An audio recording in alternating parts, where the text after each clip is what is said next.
Okay, boys and girls, what we're going to be making today is a nice low-carb coconut cheesecake. For this, we're going to need about half a cup of melted butter, sliced almonds, 2 eggs, vanilla, a sugar substitute, 2 blocks of cream cheese, and 2 cups of shredded coconut, toasted. You want to toast your own from raw as opposed to buying it because you don't want any of that sweetener in there. Okay, so the first thing we're going to do, and we're not really doing a crust per se, we're just sort of sprinkling the sliced almonds at the bottom. Not a very thick layer, just enough to give it a little crunch at the bottom.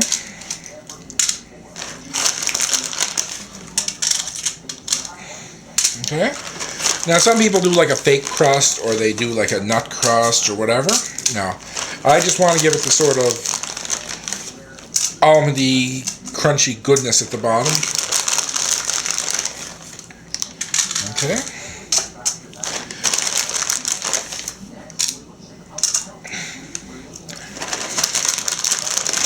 Now, if you want to use another nut, you can, or if you want to use like a fake crust recipe, that's completely fine.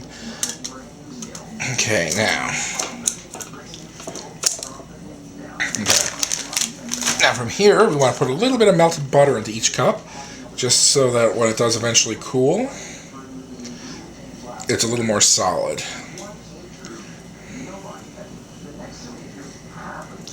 Okay.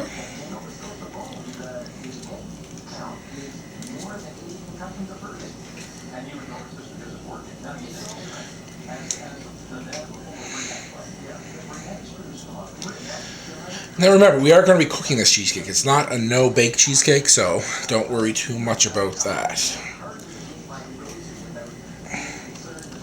There we go. Now, we leave this aside for a minute while we do up the rest.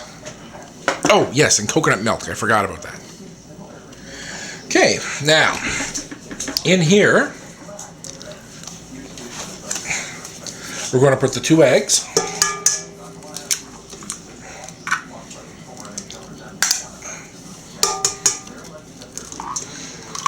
Okay, we're going to put the 2 eggs and the 2 blocks of cheese. Now make sure not to get like a diet cheese or a light cheese or anything like that. Or also, you want to be careful. If you do find a flavored cheese, some of them have some nice flavors, but they also come with added sweetness. You just always make sure to check the back of the label, because you can actually buy some really nice flavored cheeses that don't have a lot of sweetener in them. I should pre-open that. Oh, the cheese has also been warmed to room temperature, so it's not like a solid block.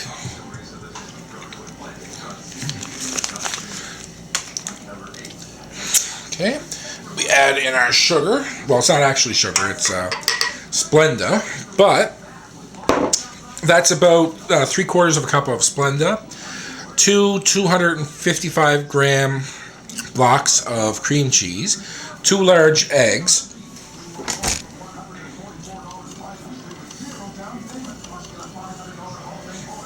about a half a cup of unsweetened coconut toasted,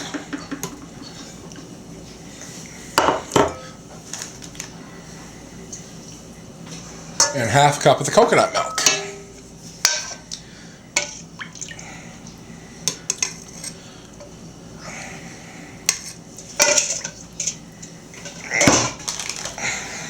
Oh, I almost forgot the vanilla. You're going to add 2 tablespoons of vanilla.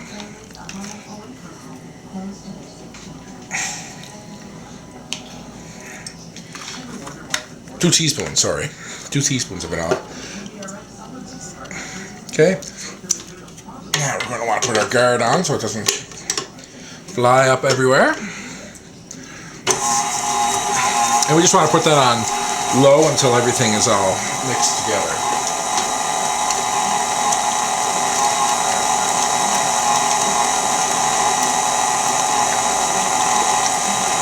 Yeah.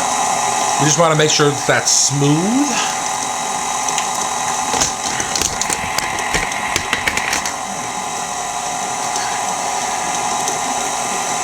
We can mix it a little higher than that, but we don't want to mix it too quickly.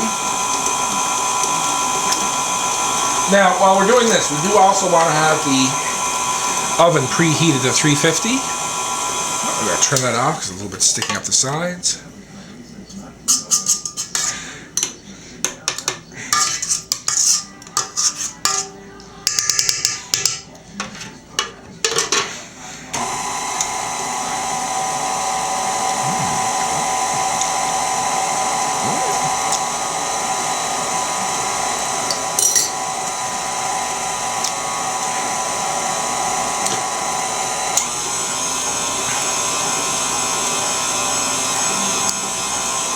Now remember, if you like the coconut, like I do, you can add just a little pinch extra.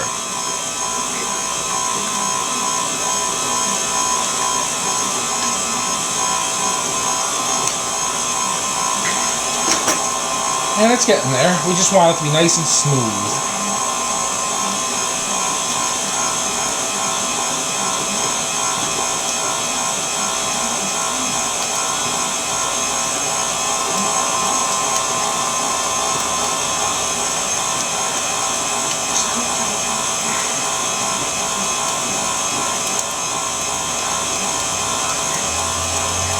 There we have it.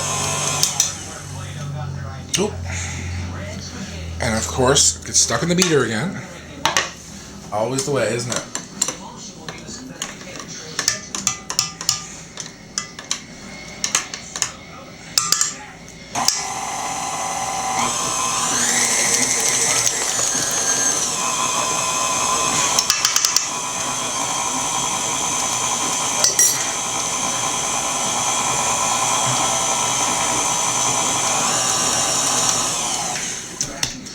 Okay.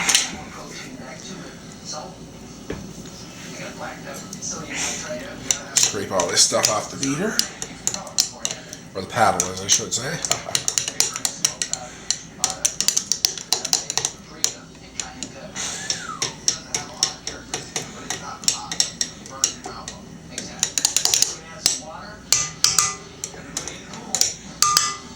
We don't want to waste any. Now, from here, we take our muffin sheet that's been pre-lined and has the lovely whatchamacallits in them. And we use our disher.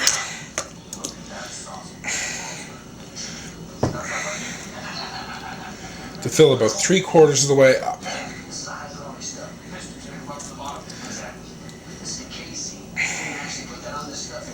Now, you can make these small or you can make them large, whichever muffin tray you happen to have. Either way, they're going to be delicious.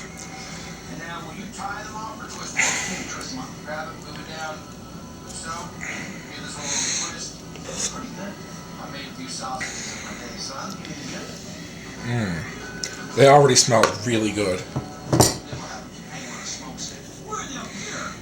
Oop, a little bit too much in that one. Oop, making a mess. Oh, time for a beating.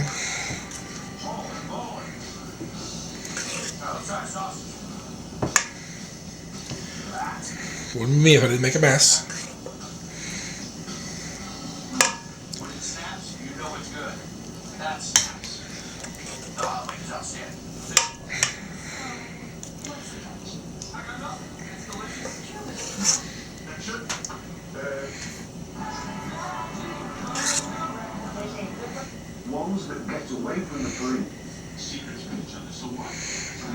And spread a little bit of the extra.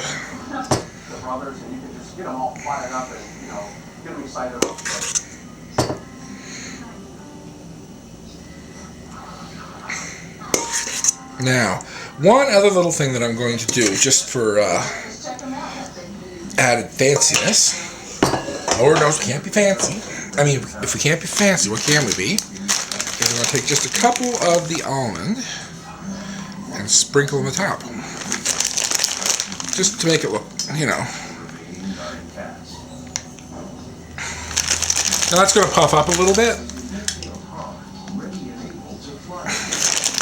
And the almond on the top will toast with the heat of the oven. You just ignore that ugly one.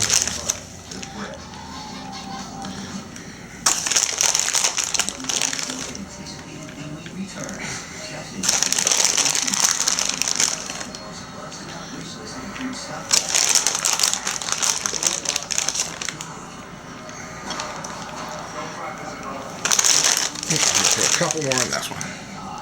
There we go.